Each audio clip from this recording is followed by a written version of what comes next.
It's time for Martinez Girlz Radio with the Martinez Girlz. Hola, hola, hola. You are listening or watching Martinez Girlz Radio. I am your hostess with the mostest, Shelly from Kelly. And I'm joined by my lovely co-host, dazzling Danielle. Hello, hello. Or is it Danny, California? You know, I have many names. As long as you call me correctly by one of them, that's all I ask. You know, and we've had this conversation before on Shelly Live. Whatever, I guess you're just very dazzling today. I am very dazzling today. Other people feel the same way, but I'm not going to argue with them. Do tell. Well, do we want to do our salute and get this show started the right way? Oh my gosh. I am Shelly from Kelly, and I'm joined by my lovely co-host, dazzling Danielle. Yeah. And together we are the Martinez Girlz. Oh! Dude, we have done that so many times, and we've never quite caught it together. So, excuse me, I'm skipping many points here. We've never done that on camera together, really. Oh, except one time on my YouTube channel we did it, remember? Yes. When they were trying to sell the Martinez Girlz pilot thing. That's right. Oh my gosh, we try to be a reality show. And it's so crazy because me and Shelly have tried to be on reality shows or game shows, things like that. And I feel like we're there. We can make you some money. Why is nobody giving us that opportunity? It's so crazy. It just wasn't meant. That's why. Yeah. It just wasn't meant. So here's the thing. I think I kind of goofed a little bit because I wanted to... Mini alert. There's someone at the door. Mini alert. All right, we had that mini alert, and so we're back. But and we changed it up a little bit, so now when I look at Danielle, it's so funny when Danielle and my head got cut off a little bit. When Danielle and I lived right in smack in the middle of Hollywood, my mom came over once and she was like, so what do you guys do all day? And I said, just sit and stare at each other, because we lived in a studio apartment with the Mertzes, and so it was like our living room, kitchen, bedroom, like everything. It was so small. All right, we had that mini alert, and so we're back. But and we changed it up a little bit, so now when I look at Danielle, it's so funny when Danielle and my head got cut off a little bit. When Danielle and I lived right in smack in the middle of Hollywood, my mom came over once and she was like, so what do you guys do all day? And I said, just sit and stare at each other, because we lived in a studio apartment with the Mertzes, and so it was like our living room, kitchen, bedroom, like everything. It was so small. Like TV, and then we would joke when people were like, where's the bathroom? And we say, oh, it's down the long hall to the left. And our hallway was like probably not even 6 feet. No, not even. No. That's being gracious. 3. And people never made mention of Sally. Now, Sally we went to the 99-cent store and we got a bunch of Halloween stuff. And of course, we keep it up. It's going to get you. There's a mosquito. It got me. Look at this. I just got this. You see that redness? I just got this like 2 minutes ago. So if you see me clapping, I'm trying to kill it. Sometimes you got to...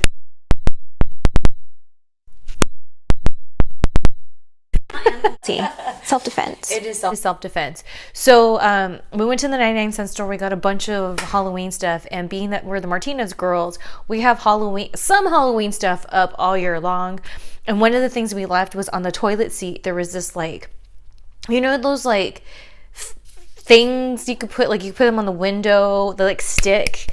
Well, there was this zombie-esque chick, and she was all crazy, and we named her Sally, and no one ever said anything when they'd come over and use the bathroom. And Sally, the seat was always down. Well, and it's funny because Sally, around it looked like intestines, so it kind of made sense you put it on the toilet, you're digesting Sally maybe. And no one said anything. And then also there was Sally on the lid of the toilet, and then on the rim when you put the toilet thing up with the water that it I have no idea. The tank. We had blood dripping, like another thing. And it's like, what? No, why? Doesn't anybody say anything about that? I'm surprised that mom didn't say like something when she like come over, because she's so like, that's not her vibe. So I'm surprised she wasn't like, that's gross. Why do you have that woman there? Some judgmental, or even just any comment. Anything. And then there's some people that had come over that like they were totally into horror and Halloween. So I would think those are the ones that like would say something like, oh my gosh, like nothing. Wasn't there at least one person who said something? Who was it? Had to been, at least. I kind of want to say maybe it was Sage Sin. Oh, maybe. The pumpkin queen. I don't remember. It might have been. But I mean, there had to be, I feel like. No, there was one person. I think it might have been her. I'm not sure. And we would just quietly just say nothing. We wanted to surprise them. So the long corridor to the restroom and Sally just been ignored. And the thing is like, I feel like it was a failed joke on our end because like no one said anything. So that's the failed joke. I think it's a failure. If people don't mention it, they notice. I know, but I want them to say something. So it's like the joke, like the punchline's out, but they don't say nothing. It's like, come on, you're ruining my joke. Well, needless to say, our pastime during that time was staring at each other and trying to make people laugh at our Sally in the toilet. Yeah. And it was really funny because we were just talking about this not too long ago. I've talked about this before, you guys. I am one of those people that used to use spice. I really enjoyed it. I miss it. I crave it. It's terrible. I don't do it because it's bad for you. I haven't done it in so many years. But that was that era. And there was a guy that we had that lived downstairs from us, and he also was a spice boy. And so we would hear him have like, I got bit. See, I'm telling you. We would hear him have fights with his girlfriend, and he'd call her on Skype, and she wouldn't answer. Do do do do do do do do. Damn it! Do do do do do do do do. And then he would watch Sanford and Son a lot, so we hear bum, bum, bum, bum, bum, bum, bum, bum, bum. And God bless that fellow, you know. I hope he's doing all right. God bless. And speaking of God bless us today and this podcast / videocast. I know I'm excited. I'm in a position now where I can start jumping on board and being more engaged, interactive, and finally building what me and Shelly have been trying to build for a long time. And Shelly is doing her thing, and I feel like I kind of jump on board for a little bit and then I get sidetracked with work, and it's this whole push and pull thing. And I am in a position now where I have more of a flexible schedule, so I can start bringing that back, and I'm excited for that. We'll see. You've said this many times, and it's not your fault. It's work. Well, but now you have a new job. Now here's the thing. I've been putting up Shelly Lives, as you guys know, and the last one I put up, we were sitting actually over there, and it was when I was like, you were talking about, it's when you had those flowers in your hair. Oh, yeah. And then you were talking about like, you hope you can find a new job, and now you have. Oh, yeah. So why don't you catch everybody up on that? Yes. So I am wearing my Cafe Danielle shirt today because I have a brand new Cafe Danielle for you guys, and it does have something to do with my new life, and I'll get into it a little bit more detailed later, but the gist of it is I've been kind of in a funk for the last 2 years, and it's crazy. I feel like I've been in a really bad relationship, a very toxic relationship, but at the same time you have those good moments, so that's what keeps you there, and just realness and growth, but at the same time it holds you back. So conflicting. But anyways, it got to a point where it just was so unhealthy and toxic. I was constantly nauseous at work. It was not good, and everybody around me was starting, it brings out the worst in all of us. And it took me a couple months, but I was looking for jobs, going on interviews, willing to pretty much do whatever I need to just to get out of that job, even if it's temporary. And this opportunity approached me, and it was for a medical spa. And I interviewed for them. They liked me. They had me come in for a personal interview because my first one was a virtual one.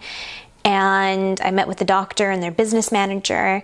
And there's 14 other people that were applying for the job. And I was the one that got it.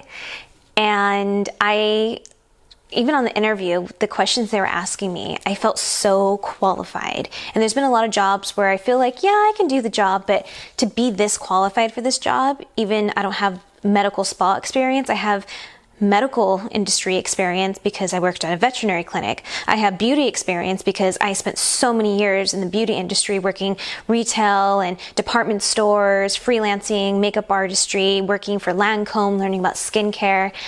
And also they asked me, can you handle like high maintenance clients? And I was like, oh my gosh, do you know my last job? Can you multitask? Do you know how to manage your time well? And my last job, as crazy as it was, taught me a lot of valuable stuff and actually made me a really, really strong worker. So I was like, yeah, I can handle that. Yeah, I can do that. So when they hired me, I was so grateful. And it's just been a great experience. The place I work for not only is a medical spa, but it has a plastic surgeon's office where I spent the first few days of training there because they want me to know both ends. So if somebody needs a call out on the plastic surgeon department, even though I'm the medical spa, I can cover for them. And also I was very familiar with the software that they were teaching their staff that they didn't have experience in. And so now I've only been there a few weeks and I'm doing things that nobody else knows how to do. And I'm going to eventually train staff to how to do it. So that felt really great, even though I'm still making mistakes, still newbie, whatever, and I'm learning the medical spa industry, which is totally different. And it's been quite the experience. And life is like forcing me to take care of myself because I can get facials, I can get massages, and I get skincare products. And I'm working in an environment where I'm the kind of person who I will put my makeup on with the lights off.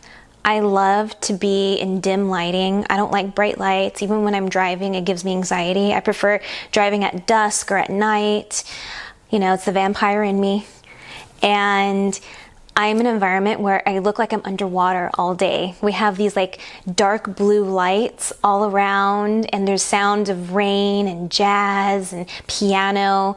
And it's so comforting and calming coming from an environment that was so high stress. People are screaming at me. They're calling us names and they were harassing us. And Shelly has even seen it too. Not only the clients like getting crazy on me, but some of the staff members getting crazy on each other and getting HR involved, and HR didn't do anything. So it's been a good transition, but a transition nonetheless. And it takes some time to kind of detox from those toxic relationships.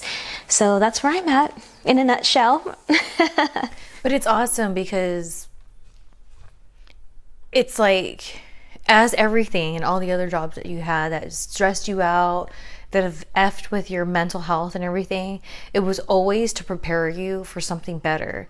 And it's like that last job of yours, it ran its course, and there was a lot of stressful things in there, but there was some good that came out of it as well. And with the stressful things, it's funny because it's like when you're retelling your audition, when you're retelling your interview, it's like, I understand why you thought it was so comical that they were like, can you do that? Are you sure? Because you've been living in so much chaos with that last job that became your normal.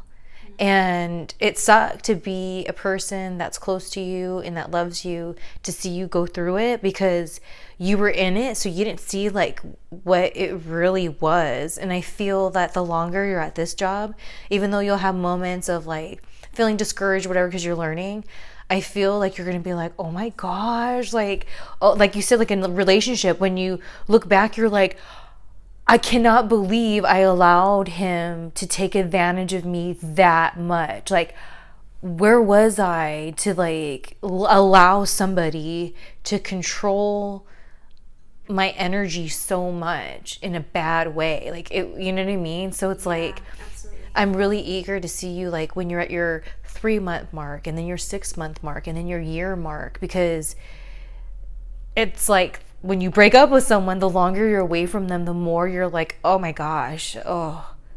Yeah, and it's really interesting because I have kept in contact with some of my coworkers that became friends of mine, and they were telling me how it is and reminding me of how it is, and people will scream at you. They will literally scream at you. And on my day-to-day, I'm not somebody who yells at people even when I'm angry. I just might get a little firm or quiet or whatever, but it's not in my nature to scream and yell. And I was telling my current manager, I just am so traumatized because I'm expecting clients to scream at me and get crazy. She's like, nope, we don't tolerate that. We do not tolerate that. And people have to pay in advance and even to book an appointment. And before, there was no boundaries with my job. People would just come and go as they please, not even have an appointment and don't even pay. Oh, well, I represent a celebrity. I am important, I am this, I am that. And it's like, well, you have this outstanding $3,000 bill, you're not that great, and we have clients that come regularly that are scraping their pennies and they pay their bills every single time. And I really needed a job to set those boundaries, and that helps me in my personal life too. And I just can't believe a job can be this crazy and detrimental to my health. And I'm talking to some of my old coworkers, and some of them are quitting and they're taking mental health leave. And that tells me a lot. I'm like, wow, we all are just stuck in this like darkness. And it takes a while to shake it off. And it's mind blowing, but at the same time, I learned a lot, and a lot of it did have to do with, we had senior pets. And at that time, when I first got the job, we had our diabetic diva, Ethel, and she was up there in the teens, and we can get her the care that she needed at a discounted rate, and I didn't have to pay all the treatments up front. And with Fred, freaking our super senior dinosaur, living up to 20 years old. Dogs don't live that long. Mercosaurus. And there was times where either him or Ethel got hospitalized at a different hospital, and the doctor I worked for got on the line with them. She got us to see specialists sooner than anybody else. It served its purpose in that. And this is what I want to do. I don't want to throw all these negative vibes, because not everything's black and white. But at the same time, it was a very unique situation. And a lot of people that work in the veterinary field say that that's not even normal. So it was very traumatizing, and I'm glad to be away from it. And that also, I'm not going to say anymore, because I have a huge Cafe Danielle that touches on some things that are similar to this topic. All right, well, I don't know what better time than to head on over to Cafe Danielle.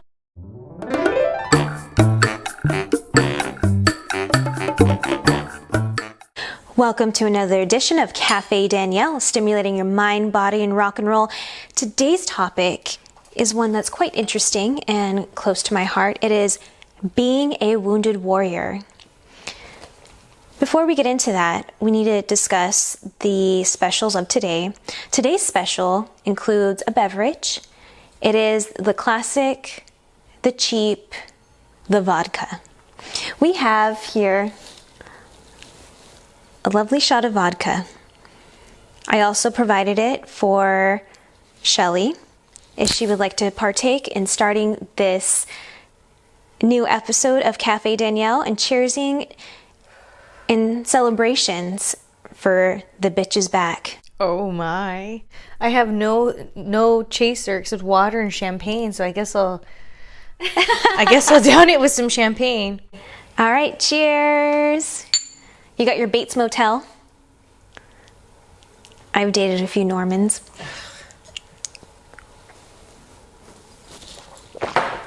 All right, champagne chaser. Cafe Danielle special for today. It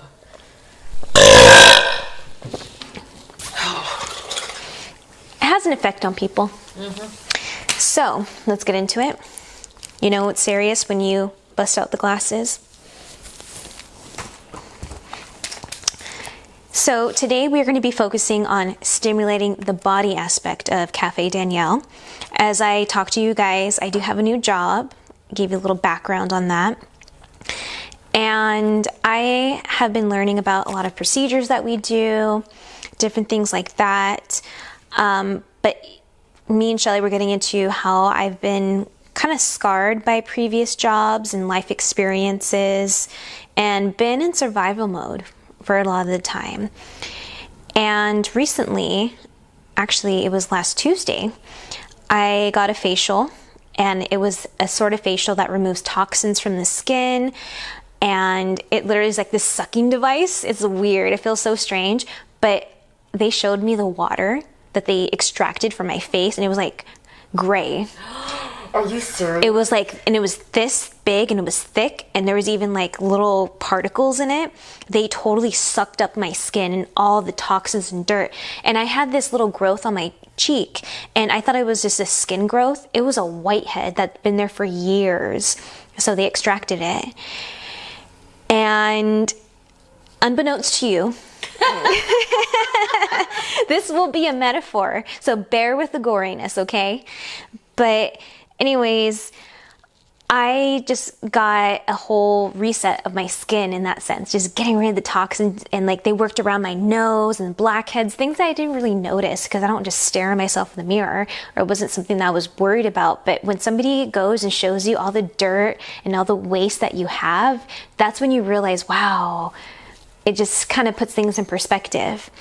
So on last Friday, they needed a model because they got a new machine for microneedling. I don't know if you guys are familiar with any skin pen or microneedling. Basically, it's a procedure that repeatedly punctures the skin with tiny sterile needles. And basically, it's forcing penetration to the skin, causing it to kick into like a healing gear, and old natural processes start to regenerate. And a lot of processes that have not been active for years start to work naturally. So that's the idea of just kind of causing injury to your skin in a sense, for it to be like, oh my gosh, I'm hurt, I need to heal. And It's like it produces because it's been punctured, is that right? yeah, because your body's natural response. You know, me and Shelly, we saw our mom a couple weeks ago, and she has a puppy golden retriever who scratched us up. So we got scratches on our legs. What does our body want to do when there's a scratch? It wants to heal it, and it wants to replenish it. And a lot of the times when you're healing, you get a whole new layer of skin that's fresh and it's regenerative. And so that's the idea behind microneedling. And for me, now the beknownst part to you comes into play. So it feels very symbolic to my life because I recently have been ridding myself of toxins, and I knew that they were there, but I didn't know how deep they were. And until I saw that gray water, did I see how much I was holding on to me. And even though I look good, maybe put a little makeup on, or even without makeup, I look good. But what was really there under the skin was just clogging me. And so getting rid of that and starting fresh, and then on top of it, when I have that skin after I just let go of those toxins, they're like, okay, you got that clean slate, let's go. It's going to be painful because it is painful. And we're going to use little tiny needles to cut every little part of your face. And that's the healing process for a lot of us. And it's very symbolic. And sometimes in life, we have to do that total reset, let go. And then we have to do that painful journey. And it's good for us. And that allows those natural things, that survival, that healing, to finally truly happen. And I think that's beautiful. And I think it happens on a physical level and an emotional level. And that's something that I kind of took away from that. And I've been going to therapy lately, and I gave this feedback to my therapist. She's like, wow, you sound like a wounded warrior. I'm like, what? Like the commercials, the Wounded Warrior Project that you want to give $20 to? Like, God bless. Yeah. She's like, no, it's a whole thing in psychology, a wounded warrior.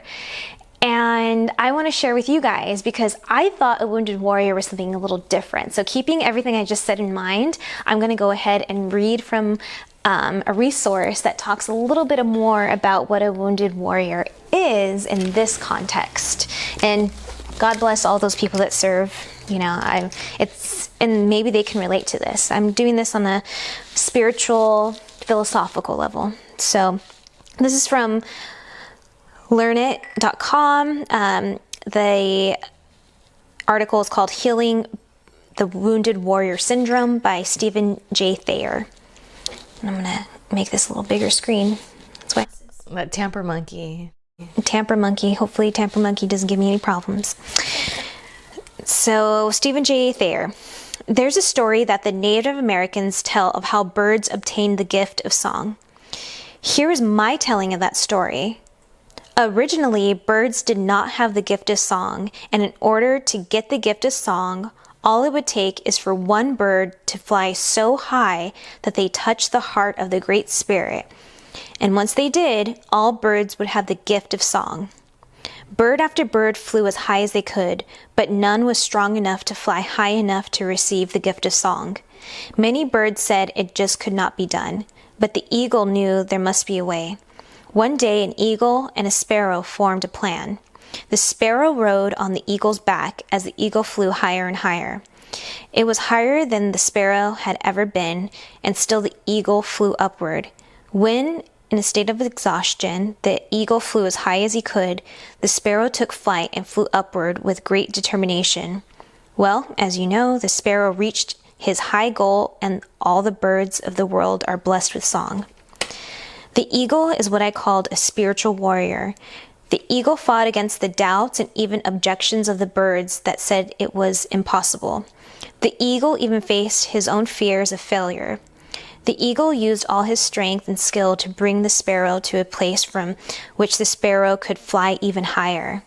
The eagle did it not only for the spirituality, selfish reasons of getting this gift of song for himself, but more importantly, to get the gift of song to all birds.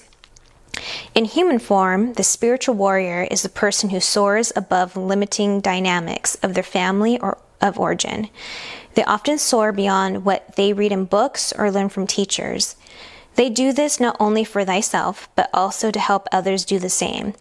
These are the souls who in every lifetime they ever have lived are never quite satisfied to be a follower of what others teach.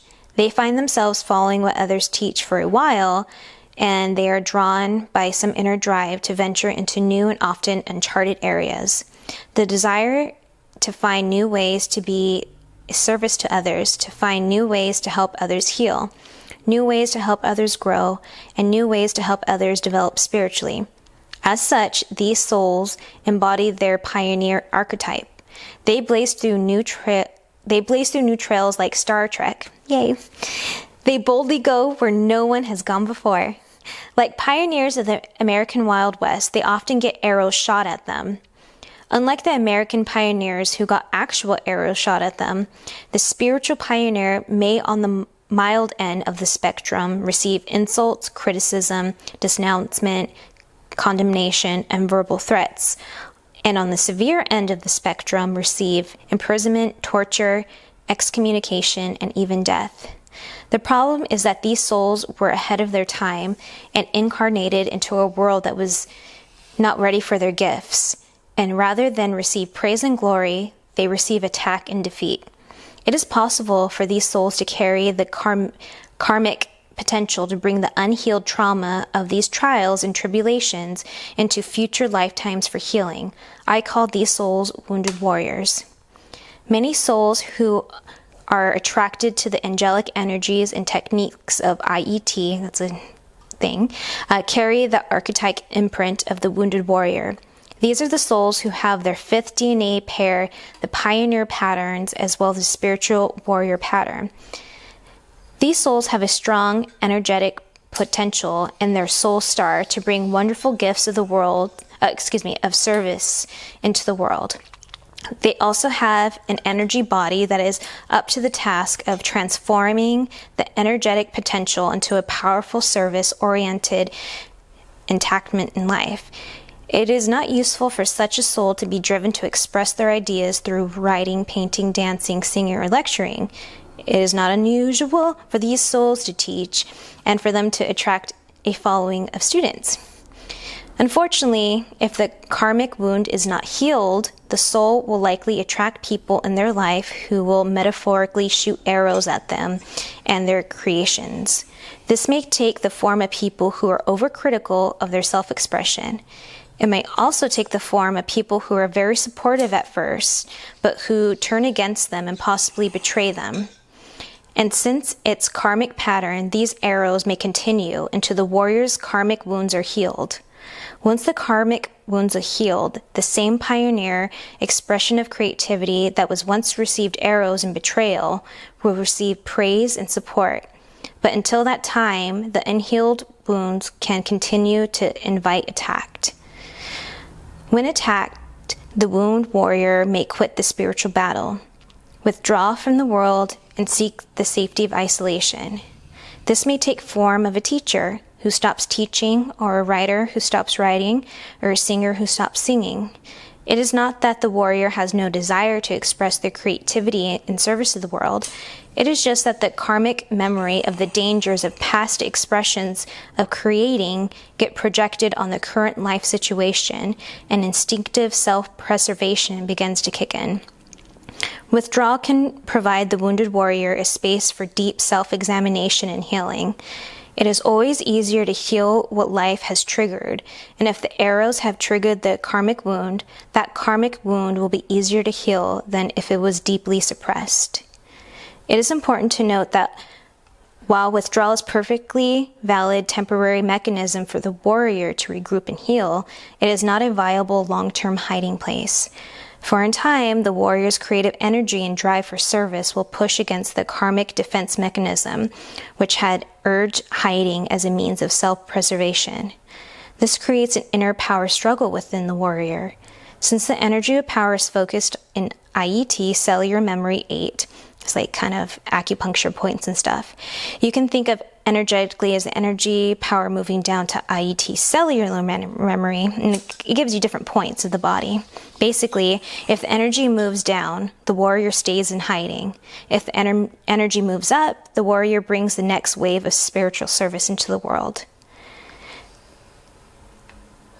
So basically, in saying this, something I never thought of is some people feel those arrows constantly, whether it's people throwing them at you, life experiences throwing them at you. It's okay to feel those wounds and feel that pain and find healing continuously until those wounds are healed. And there's a power in that. So what'd you get from it, Shelly? Well, I feel like I want to cry right now because that message has really affected me and things that I've been dealing with.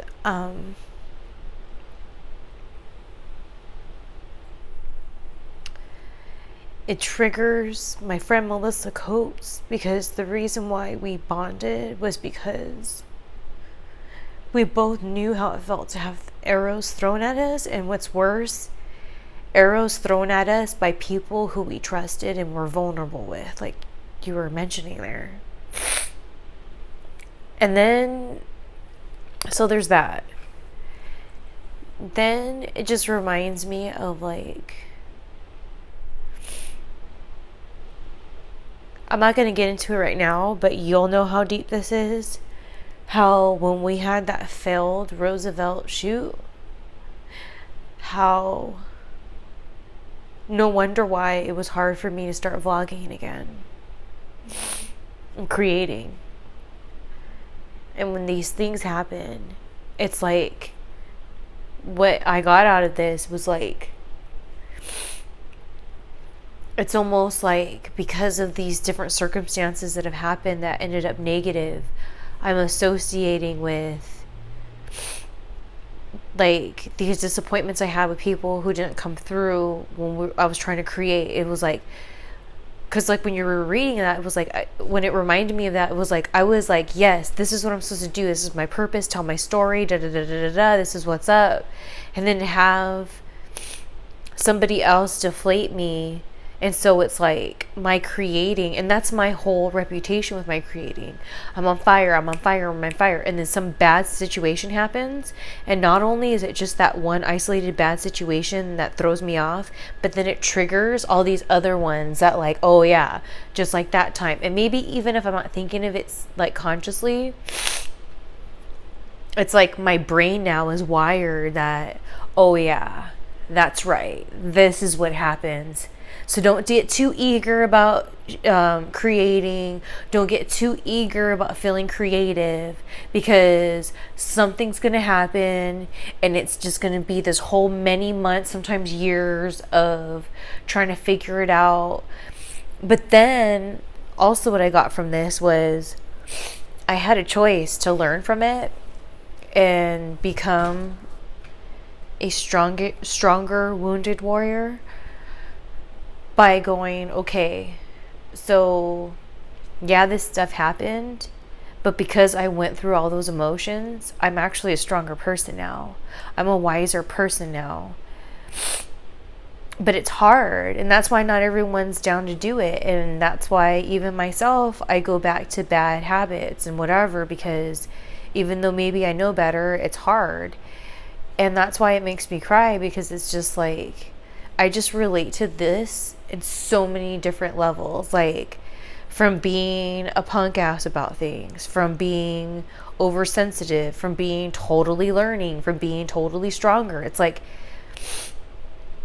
you said earlier about your job, like, it's not all black and white. And I think that's what the beauty is in life, but we always try to like make it black and white. And something that I got from it too, especially during my therapy session, is it's sometimes as a wounded warrior, you will continue to get arrows thrown at you and wounds until you learn a certain lesson or you get to a certain point. And just because you're getting arrows thrown at you doesn't need to be such a discouraging thing. Right. And it can be a healing, a regenerative thing, and it's an opportunity to be like, how can I heal from this? This is happening to me. And understanding the power behind that pain. And just with my microneedling, next time I go, I'm going to go deeper. And it's like, I'm not going to be afraid of those like little needles, because the deeper they go, the more healing I'll get. And on the side end of that, that's why I stayed with such a toxic relationship, a working relationship, for so long, because I'm used to having those arrows, those needles in me, you know? And maybe I was trying to satisfy a certain part of me that knew that and gained something from that. So having that balance and not seeking toxic energy to teach me that lesson. You know, maybe in my new job, like I've had the doctor tell me this and that, and like I'm already like, oh my gosh, try not to make mistakes. Or when life throws me things, but not putting myself in an environment where I'm constantly being thrown something is totally different than when life naturally throws you something. And I think there's a balance there. Well, you're getting taken advantage of, and the thing that's so relatable to that for me and for any of our viewers or our listeners is we all know how it feels to be taken advantage of. And a lot of us know how it feels to justify it and allow that to happen. And, you know, and sometimes it's in relationships, whether it's working relationships, whether it's family relationships, friendships, romantic relationships, whatever. And I just think your story is so powerful, and how you all put it together. This was a very awesome Cafe Danielle, that like you came back, the bitch is back, and you came back with a bang. So the bitch is back? Danielle's camera cut off because it said it was too much. I'm just too much. I've heard that many times in my life. But thank you so much for this awesome Cafe Danielle. I'm definitely going to be like thinking about it. Well, and to conclude it, something that I've been toying with posting on Instagram, which I will after this, is I tied it all together. Actually, I had a note here, Desi bod slamming queen, a wrestler that me and Shelly know and worked with. She recently had to go through a crazy surgery. She's into, I don't know if she's into Buddhism or what, but she's into martial arts. And I shared this article with her. And me and her, we share these kind of things with each other, and she received it really well. Now that she's recovering from a surgery, she was really appreciative of this. And I definitely want to tag her in it. And also, me and Shelly watched Terminator 1 on Sunday. And I downloaded a bunch of pictures of Sarah Connor from the one, because I've been dealing with my own anxieties and forgetting how strong I am at times, just dealing with trauma. And to see Sarah Connor being so vulnerable and real, she wasn't always that woman. She had to have the arrows thrown in her to become that. We're so used to seeing Sarah Connor version 2 and thinking, man, she's so hardcore, she's so this and that, that's so easy. It's like, no, she wasn't that. And that's how we all can relate to her, is that we were just normal people with vulnerabilities, and you have to get that toughness and grow. And I gained a lot from that one. So I have it all prompted up on my Instagram, so follow me on Instagram, greenvenus10. I will be posting about that and giving a little teaser for this Cafe Danielle. That is so true, because okay, I've seen Terminator 1 a few times. I was pretty young when I seen it. It seemed pretty boring. I was pretty young, as you were, when Terminator 2 came out. So that one just really caught me with that story. So I was right there with you. I was, by the end of Terminator 1, I was bawling my eyes out on the couch over here. So like, I shared with Danielle that when I was in junior high, about to go to high school, I had to pick my electives. And one of the electives I picked was weight training class. And I remember telling my dad at the time that I really wanted Sarah Connor arms. And I was very inspired by Sarah Connor. I grew up with a strict single parent, and then a drug addict parent. And then, but even though I had a strict parent, I didn't have any guidelines. I didn't have any like structure or anything. It was just like, don't cause any trouble. Quiet. So I really love the discipline in Sarah Connor Terminator 2. I found like that's how I want to be. So when I saw 1 the other night and I saw how completely different she was, it made me love Sarah Connor even more. Cheers to Sarah Connor. Cheers to effing Sarah Connor. Legit, and that's reality. Sometimes, man, you just need to grow, get those arrows thrown at you, but create a boundary, because Sarah Connor did. Yeah. She wasn't going to be a patsy or anything like that. She decided to grow strong, and she allowed herself to be vulnerable. And that's also very brave. Anyways, this has been a very philosophical Cafe Danielle, stimulating your mind, body, and rock and roll. We'll be right back.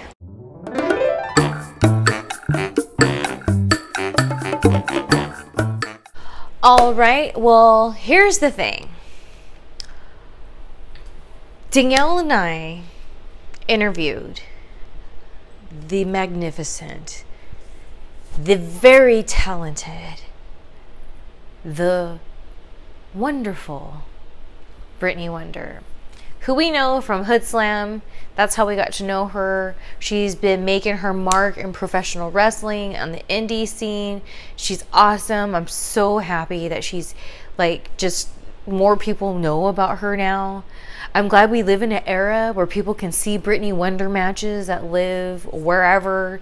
Like, she's awesome. So it was such a good Martinez Girlz radio. And here's the thing, we use StreamYard for it, right? So after a certain amount of days, it expires for me to download it. I swore I downloaded it. And when I saw that I didn't, I was past those days. So I, ladies and gents, am Shelly. Hi, I'm Shelly, and I'm an asshole. Do we have any other assholes in here? Yo. So I'm hoping after we get this episode up, because I just want to make sure I get this one up. I'm planning on having it up on Friday on MartinezGirlzRadio.com, which of course redirects you to our YouTube channel. So once we get this one up, I'm going to hit up Brittany Wonder, tell her the sad news. Oh. But here's the thing, like, she'll be cool about it. she will. Yeah. But I feel like there were some things that maybe I shouldn't have said. Ooh, you gotta censor yourself. But now she knows those things.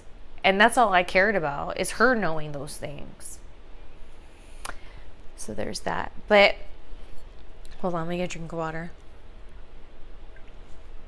I'll go do the babe.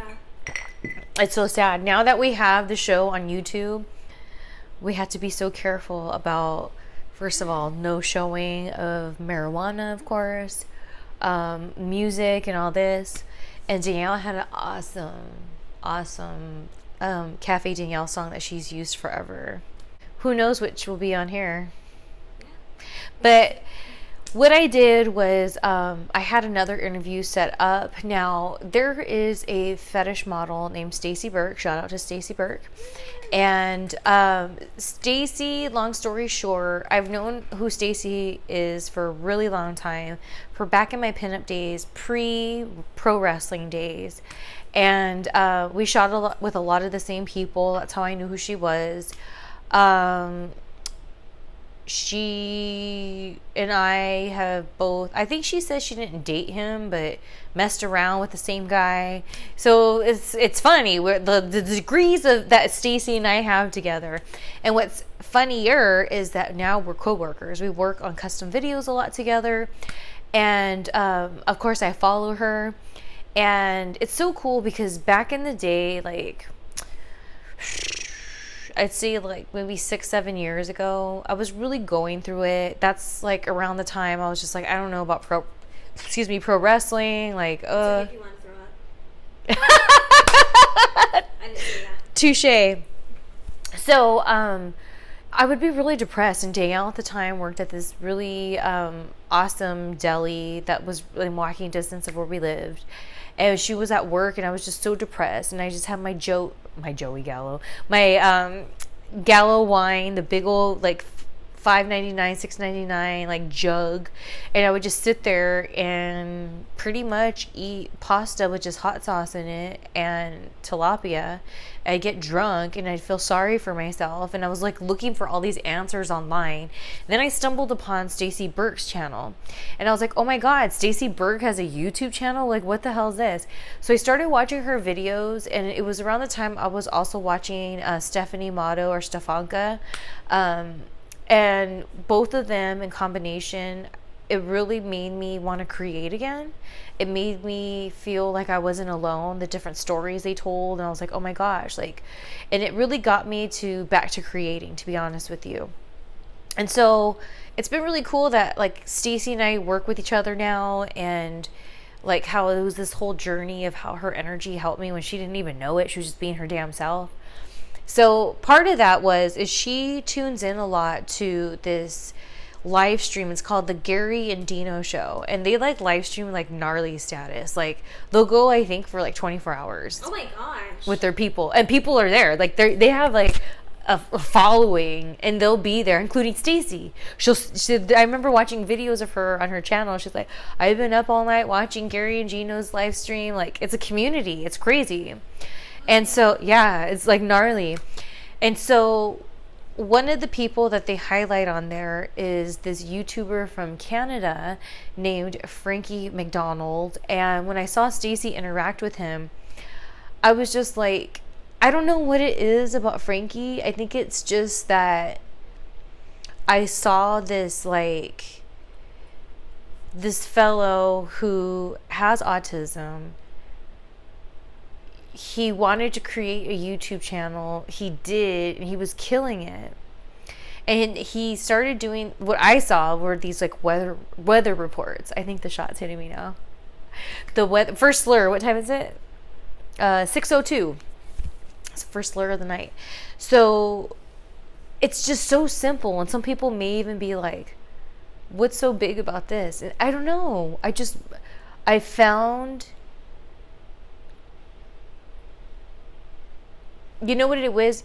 Just like with Stacy Burke, just like with Stefanka or Stephanie Motto, you can do what you want on your terms on your YouTube channel. You just got to do it and just be true to who you are and yourself, and like they will come, like when it's meant, you know? Just genuine creating. Yeah. So let's get into that interview right now, shall we?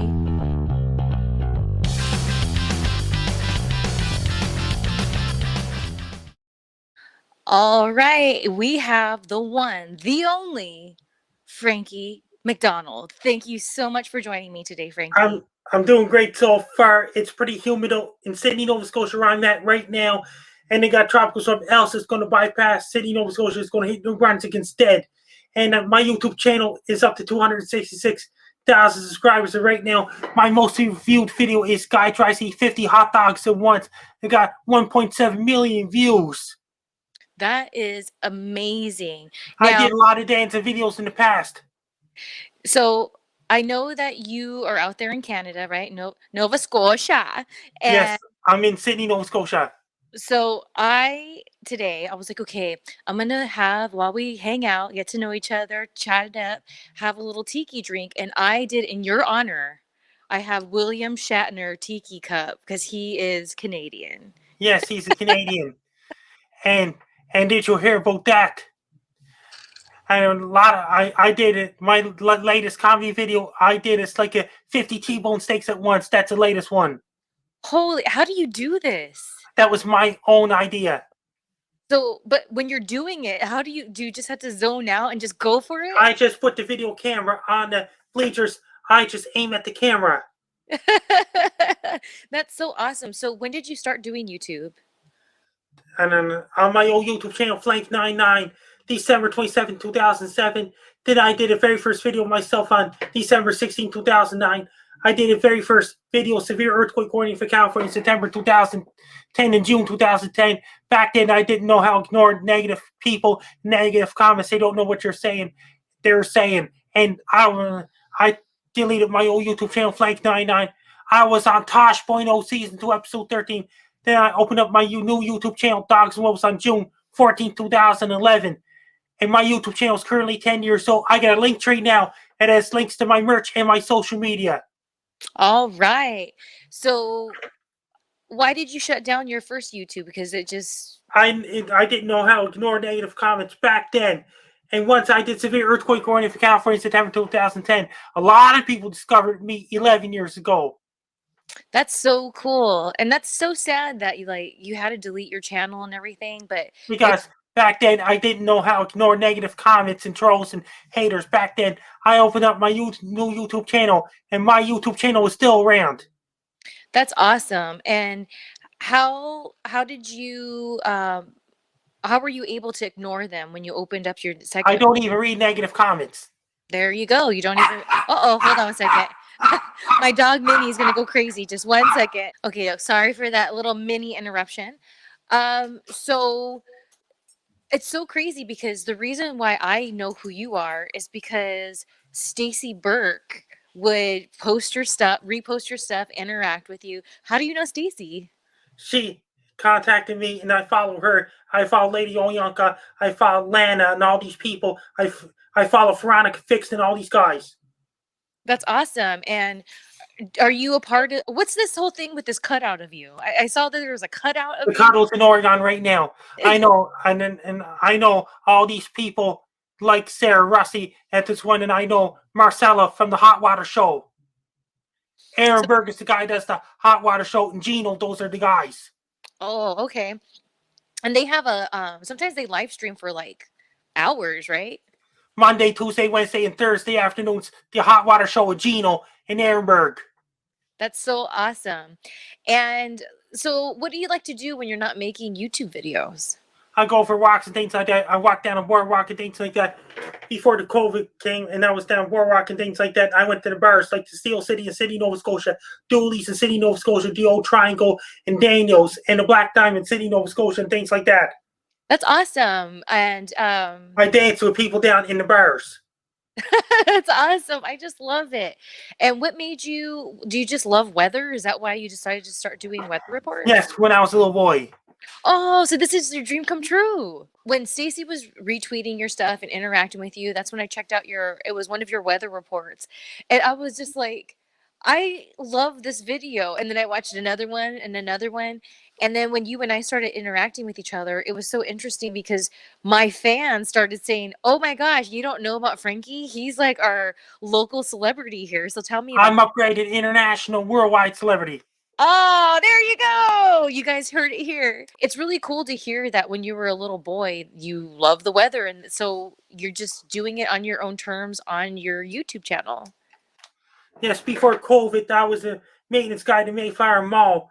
Before I got laid off because of COVID-19 came in March 2020. I see. Okay. And let me ask you something, Frankie. Do you drink? I like Pepsi and Coke. All right. Pepsi and Coke. Which one do you think is better? Pepsi. Pepsi? See, I don't know why, but I think that Coke is better. I think it has a more crisp. That means a lot of people in the southern states drink Coke, and a lot of people in Canada drink Pepsi. Oh, is that what it is? It's regional. That means a lot of people in northern states drink Pepsi, and a lot of people in southern states drink Coke. All right. Well, I got to keep that in mind now. So, what is next for you on your YouTube channel? What kind of stuff do you want to put I out? still do more dancing videos and more comedy videos and things like that. What made you want to do comedy videos? That was my own ideas. Mm. Especially guy tries to eat 50 hot dogs at once. How do you come up with them? That was my own personal idea. But when you come up with them, are you just sitting there and you're like, that I sounds felt like doing the videos. Oh, there you go. You just felt like doing them and then you did them. You got what? Linktree. Linktree. Yes, Linktree. What's your Linktree? Frankie MacDonald. Oh. I'm sending you now. Okay, awesome. So I saw you did a tweet, I think maybe it was today, talking about how YouTube used to be different before. Used to do video responses, used to do private messaging and things like that. Isn't it crazy how YouTube's just changed over time? Yes, it's changed over time because they got rid of because the ads popped up and the ads showed up in YouTube. A lot of people left YouTube because of the ads, took over the YouTube, changed a lot of terms and conditions. And YouTube changed a lot of rules. Back then, you had private messaging on YouTube. Private messaging is one. Number two is video response. Yep. It's just so crazy how it changes. I think some things just leave it alone. So I also see you post a lot. You do videos on it and you post about your dad's music. Tell me about that. It's a great one. He makes his own music. He writes his own music and things like that. Cool. Is that something he's always done, or He plays his music on SoundCloud. was music a big part of your family? Music is when I was a kid, and the weather were forecast on TV when I was a kid. That's before YouTube. That's before I grow up. That's awesome. It just makes me so happy to hear, because I don't know. Like I said, I didn't know what your story was, and that's when I was just like, you know what? Let me just have him on the podcast and just ask him myself. A lot of people on your side, like Veronica fixing it. Landon Luxer never heard about me yet. Do you like pro wrestling? I like watching wrestling on regular television. Cool. Charlotte Flair and Becky Lynch and all these people. Did you watch when I was on? Sometimes, yes. And I was watching other professional wrestlers on regular TV. Cool. That's so awesome. Because I saw, when you and I started interacting online, it was so crazy how, because again, I found you through Stacy, who is a coworker and a friend of mine. And then when you and I start interacting, people were like, showing me they took pictures with you before, and Yeah. people talking about watching your videos. And I just think it's so cool how we're all kind of just like have the same audience in a sense. You know what I mean? That means that it could be chance a whole new fans thanks to you, thanks to Stacy and Lady Oyanka. All right. Well, the Shatner says yes. We will cheers to that. So, what's your favorite food? I know you have your hot dog. Pizzas and Chinese food. Oh, Chinese? Did you do any videos on Chinese food on your channel? I did videos on pizzas and Chinese food. Chinese food is like chicken balls, sugai, rice, and an egg roll. Oh, okay. And you did a pizza one too? I like the pizza one. I like the pizzas, the order pizzas, and order Chinese food, buy a case of Pepsi, buy a case of Coke. That's freaking I got a awesome. Frankie MacDonald action figure right here. Look at that. Put it up to the camera. Let's see it. Yeah. And Big Spring, Texas. He designed Frankie MacDonald action figures. And where can people find those at? Do you know? Go to my Linktree, click Frankie MacDonald action figures. All right, that link tree. And here's a copy of my book. You have to click on my Linktree for that too. And my Talk About Wood. You have to click all these on my Linktree. Yes, I will link it on this video. So, do you travel before COVID? Were you traveling a lot, or are you just in your area of Canada? That means before COVID, I danced a lot of women at the bars and things like that before COVID happened. Wait. You were dancing at the bar with women? Yes, that was in 2000, and that was a while ago. That was 2000, all these years before COVID came along. And how is COVID over there in Nova Scotia? Now in the phase, Nova Scotia government says phase 3 reopening right now. Next week will be phase 4. Oh, okay. Are you guys allowed to do anything? Like, wasn't it it was really strict, right? It was really strict back in March and April 2020. Everything was shut down. But what about recently? Was everything been let up, or gradually going back to normal? That means that people are taking the vaccine. I got my first dose of the Moderna COVID-19 vaccine on May 25th, 2021. And I got my second dose of the Moderna COVID-19 vaccine on July 7th, 2021. did you have any side effects? I know some people said Sore arm and things like that and some tiredness. Oh, so nothing big. That's good. Nothing big. I heard some people got it and then they got like very sick afterwards. So that's really awesome. Because the antibodies are building up to fight COVID. What's that? Because the antibodies are building up. Right. What would be your like ultimate video to make, do you think? Like, is there somebody you'd like to make a video with, or an idea you haven't done yet and you just like want to do it, or you're trying to create it? How are we doing further interviews with you guys and things like that? More interviews to you with you guys. Possibilities, some of your friends on your side. And do you always tune in to that Dino show, or do you just pop in? I'm on Gary and Dino show on every Saturday nights too. Gary and Dino show on every Saturday nights. That's great. And what do you guys talk about over there? Just anything, hanging out? I do the weather for the Gary and Dino show on Wednesdays. Oh my goodness, that's so cool. So you do the weather for your channel and you do your weather for Gary and Dino. Yes. And how did you get involved with Gary and Dino? My severe earthquake warning for California, September 2010. They knew about me back then, 11 years ago. And I did the very first interview with Gary and Dino show in February 25th, 2015. Oh, okay. That's great. So your earthquake video really got you a lot of attention, huh? Yes, I was on Tosh.0 Season 2, Episode 13 on the Comedy Network Canada, Comedy Central USA. That's so fun. I used to love that show. Is it still on? Danielle Tosh is not doing Tosh.0 anymore. Oh, okay. Yeah, I used to love that show back in the day. So who are your favorite YouTubers that you watch, or do you not watch YouTube? I watch some of the YouTubers. I watched some of the Matthew Santoro's videos before. He's really, really, really busy in these days. And I watch Greg's Kitchen, Nico's Kitchen, like the homemade KFC, homemade Wendy's, homemade McDonald's, and food and things like that. And homemade fast foods. By Nico's Kitchen, Greg's Kitchen, all these guys. And what's your favorite, like, I know we said your favorite food is Chinese, but when it comes to like fast food, what kind of fast food do you like? I like chicken sandwiches and hamburgers and things like that. And then I like, on a non-fast food, I like steaks and things like that. Oh, okay. So you're a meat man. What are you going to be doing for your weekend this weekend? It's Friday today. I'll go for walks and things like that. You'll be interviewing me. Your friends are going to interview me. That's right. Here I am interviewing you right now. What kind of music do you like? I like Peaches by the Presidents of the United States of America, Tom Petty Free File, and Tom Petty Zombies to Eagles Hotel, California. Oh man, I love that. You know, it's so crazy because Tom Petty died a couple years back and he was playing in California. And I thought Hugh Hefner died. What's that? Hugh Hefner died around the same year as Tom Petty. Did he? Did he? I can't remember. I don't really keep up with Hugh Hefner, but Tom Petty, it was crazy because I thought when he came into town, his tickets were real expensive. So I was like, oh, I'll get it next time. And then I kept up with Tom Petty and Hugh Hefner because Hugh Hefner was a big guy back then. He's up in heaven too. So, what do you have to say to anybody out there, the people watching this interview for my Martinez Girlz radio? What do you have to say?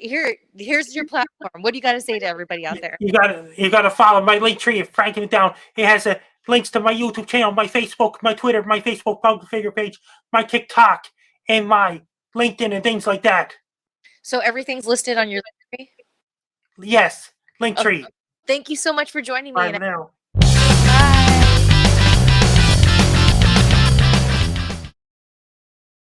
All right, well, that was my interview with Frankie MacDonald. It was so cool getting to know him. And here's the thing. Just like I said in the interview, this was just my chance to literally ask questions straight from the horse's mouth. And I just think he's so interesting. And now rewatching it with you, because I lived it, but I haven't watched it. It really reminded me of why I was very captured by Frankie's energy, because like I said in the video, it's just genuine and refreshing. Yeah, I could definitely see that. And it's a dynamic, and interviews are always, you never know how someone's going to respond to something. And I was giving Shelly props on her journalism, her broadcasting skills, because there is a level of spontaneity that goes into any time you do an interview. And it's like live theater, where you can just say something and you have to play off people, your audience, and there's a lot of different factors. It's very impromptu. And I think having a good guest really helps with that. And I thought that there was a really good interaction that they had, and it was very interesting. And I'm looking forward to more. Absolutely, absolutely. So we're going to get Brittany Wonder back. And just real quick, shout out to Frankie MacDonald. Thank you so much. I had to reschedule, just like with Brittany Wonder, a million times with him, just because of different things going on in my life. So it's really cool when people don't sweat you and they're just like, dude, I get it. Don't worry about it. Whatever. It makes it easy for me and not to have that pressure. So it was really awesome to, and it's so funny because when I had that mini alert, it was actually Danielle coming home. And when we were watching it, she was like, I remember hearing you talk, because I had him in my ear, but she didn't hear him, but me saying these different things. Yeah, I've heard. Yeah, so there you have it. So next week we will be back. Not sure about the bat time, but same bat channel here on Martinez Girlz Radio.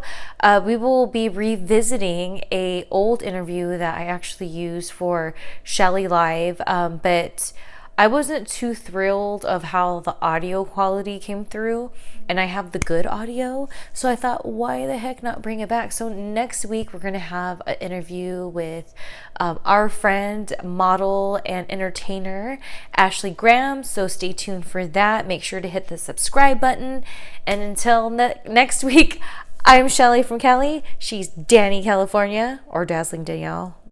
Whatever. Depending on the day. I'm Danny to you. We'll be smelling you later. Adios. Doodles.